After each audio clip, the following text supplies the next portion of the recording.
India, so that our government taken serious export ban to agricultural products.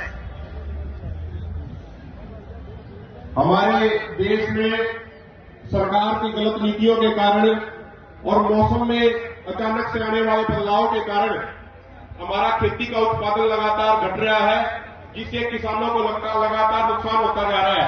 हमारे देश की केंद्र सरकार जब चाहती है, जब जो कृषि उत्पाद का आयात शुरू कर देती है, जब चाहती है, जब कृषि उत्पादों का निर्यात बंद कर देती है, तो वर्तमान सरकार की जितनी भी नीतियां हैं वो किसानों के विरोध में है।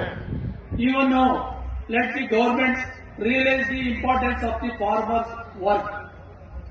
और हम ये चाहते हैं कि भगवान इस सरकार को सद्बुद्धि दे और इनको ये समझ में आए कि किसान देश के लिए कितना महत्वपूर्ण है।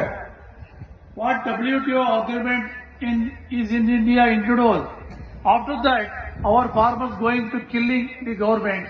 So many methods of the agriculture sector. जब से 1990 के दशक में WTO की नीतियां लागू करी गई, उसके बाद से हमारे देश में किसानों की आत्महत्याएं लगातार बढ़ती जा रही हैं। In our country, 80% of the farmers in India, they are all the percent of the farmers in India. Today, we are facing lot of problems. So that government is neglecting the farmers. We are not a slavers in the government. We are the backbone of the country. हम देश की 80% आबादी बनाते हैं, लेकिन जितना मान सम्मान देश का पेट भरने वाले किसान को दिया जाना चाहिए, उतना मान सम्मान किसानों को नहीं दिया जा रहा है। देश का किसान देश की रीढ़ की हड्डी है।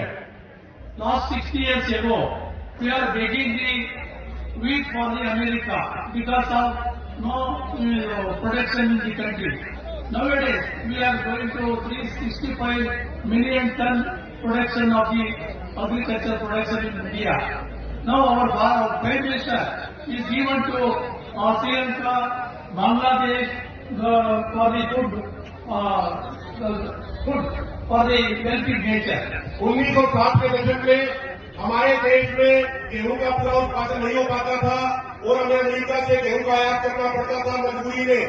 लेकिन उसके बाद देश के किसानों ने दिन रात मेहनत करी और आज हमारे देश में 365 मिलियन टन गेहूं की पैदावार होती है और जो हमारे किसानों ने मेहनत करी है उसी का